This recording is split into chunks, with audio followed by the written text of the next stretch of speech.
de todos nós, mas eu gostaria de ver nesse texto algumas atitudes de Pedro e João que nós precisamos ter elas vivas em nossa vida para continuarmos vivendo uma vida mais missional. Talvez já acessamos isso, talvez já vivemos a missão de Deus em nós, mas lembramos que esse é o tempo de sermos mais missionais, de vivermos uma vida mais entregue a isso. E o que nós vemos nesse texto é Pedro e João decididos a viver essa realidade, e pela graça de Deus vamos tentar colocar em nossos corações alguns passos simples para vivermos essa realidade. O texto diz assim: Pedro e João subiam ao templo para a oração da hora nona, e era levado um homem coxo de nascença, o qual punham diariamente à porta do templo chamado Formosa, para pedir esmolas aos que entravam. E vendo ele a Pedro e João, que iam entrar no templo, implorava que lhe desse uma esmola.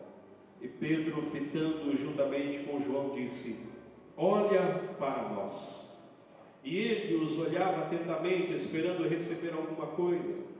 Pedro, porém, lhe disse: não possuo nem prata nem ouro, mas o que tenho, isso te dou. Em nome de Jesus Cristo Nazareno, anda. E tomando-o pela mão direita, o levantou imediatamente. Os seus pés e tornozelos se firmaram.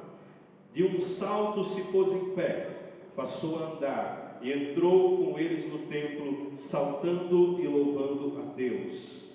Viu todo o povo a andar e a louvar a Deus, e reconheceram ser ele o mesmo que esmolava assentado à porta formosa do templo, e se encheram de admiração e assombro por isso que lhe acontecera. Amém? Tome seu assento por bondade. Queridos, todos nós, ou boa parte de nós cristãos, talvez temos o conhecimento desse texto.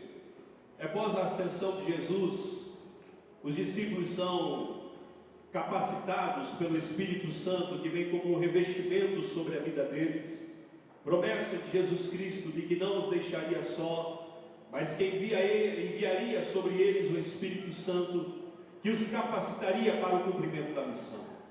É interessante pensar que esses homens até então desenvolveram uma missão junto a Jesus, e não foi uma ou duas vezes, mas diversas vezes, nós vemos os discípulos vivendo a missão apenas daquilo que eles viam Jesus produzir. E realmente não era a hora, não era o momento, porque eles estavam em um tempo de preparação, eles estavam em um tempo de aprendizagem, em um tempo de realmente entender o que era o propósito para a vida e admirar o exemplo de Jesus, para que depois vivessem a realidade que Jesus estava os chamando para viver.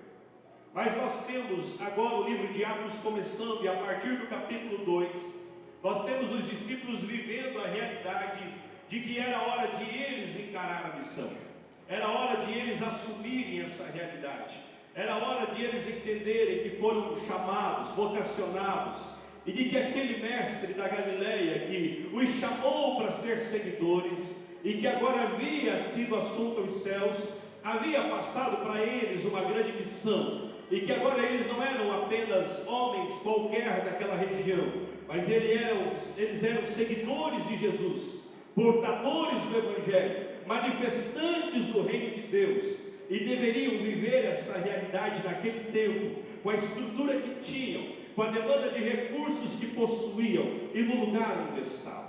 Jesus havia comunicado a eles que a missão começava em Jerusalém, ela avançava para as regiões da Judéia, depois ela ia para a Samaria, e ela se perderia nos confins da terra, fugindo do controle da mão daqueles homens, porque o Senhor estava no controle e faria com que eles vivessem essa realidade.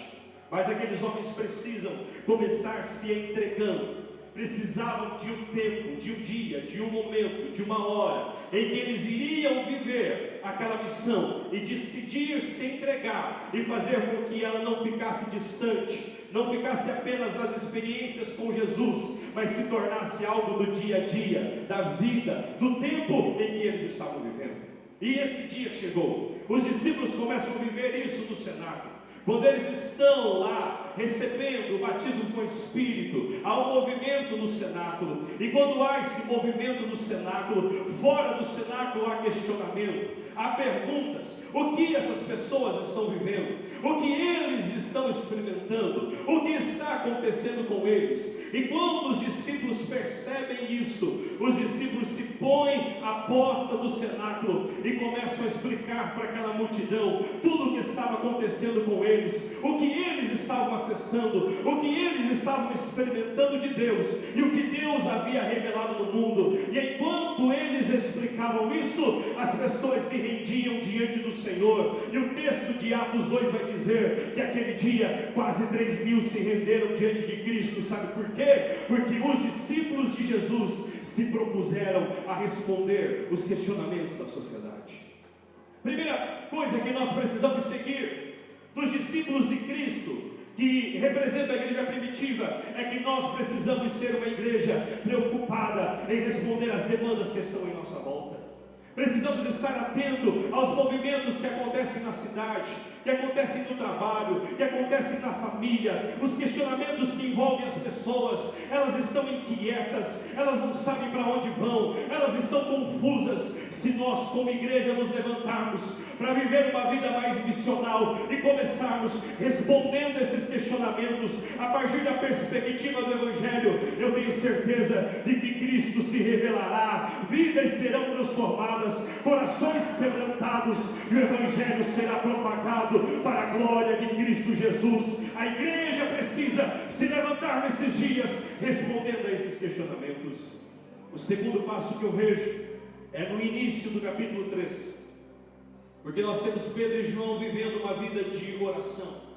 Ela é contínua, ela sai do cenáculo e se estende para a vida. E eles vão agora ao templo, a hora nona, para viver uma vida de oração, de reflexão das Escrituras, uma vida devocional. Mas o interessante é que para vivermos uma vida mais missional, não podemos ter apenas uma vida devocional que fica presa à realidade do tempo. Ela precisa sair para os lugares aonde o templo não está, porque eles estão praticando a oração, a vida devocional que talvez nós praticamos.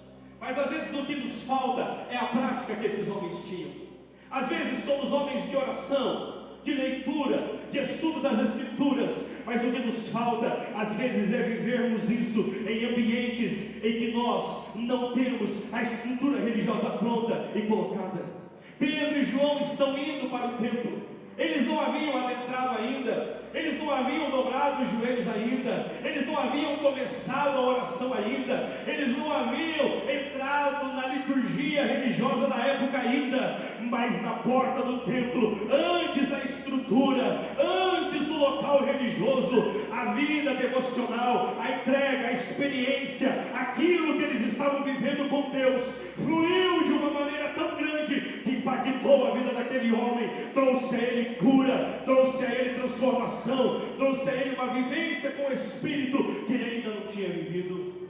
Nós, discípulos de Jesus, e foi isso que nós vimos nesses dias, foi isso que eu me deparei ao ver esses jovens, ao ver os movimentos que fizemos. A nossa vida devocional não pode ficar apenas sobre essa estrutura que é linda, que é maravilhosa, que é aconchegante. A nossa vida devocional precisa ir para as ruas dessa cidade, precisa adentrar a empresa que você trabalha, precisa adentrar aquele gabinete, precisa adentrar aquela escola, aquela faculdade, precisa adentrar aquele encontro de família.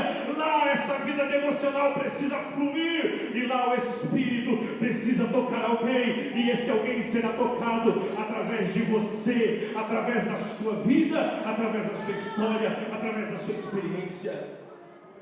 Às vezes nós confundimos isso e achamos que a missão acontece apenas aqui dentro, achamos que a missão acontece apenas nas 2, 3, 4, 5, 6 horas que passamos aqui durante uma semana, mas na verdade é muito ao contrário. Nós viemos aqui para nos encher do Espírito, nós viemos aqui para ser revestidos por Ele, para derramar uma vida lá fora, para derramar uma entrega lá fora, para tocar pessoas lá fora e para manifestar o reino de Deus lá fora. Ei, Pedro e João me ensinam que para viver uma vida mais missional, nós precisamos de uma entrega que a gente consiga levar para todos os ambientes que a gente esteja, que a gente não seja alguém que vive a missão apenas na liturgia, que a gente não seja alguém que vive a missão apenas no culto, mas que a gente vive essa missão em todo lugar, em todo tempo, em toda hora, que lá ela flua, que lá ela toque pessoas e que lá ela manifeste aquilo que Deus tem para fazer nesse lugar e nessa cidade. Você precisa entender isso, que aquilo que você vive com Deus, que aquilo que você acessa de Deus nesse lugar, que aquilo que você experimenta de Deus nesse lugar, pessoas aí fora estão muito distantes disso, pessoas aí fora não fazem ideia e clamam por essa realidade. Então assuma isso no seu coração e leve isso para fora. Deixe que isso transforme lá fora, porque esse é o querer de Deus para esse tempo. Terceira coisa que precisamos como uma igreja para sermos mais missionais é estarmos atentos às necessidades que estão à nossa volta. Aqueles homens estão indo para o momento religioso deles.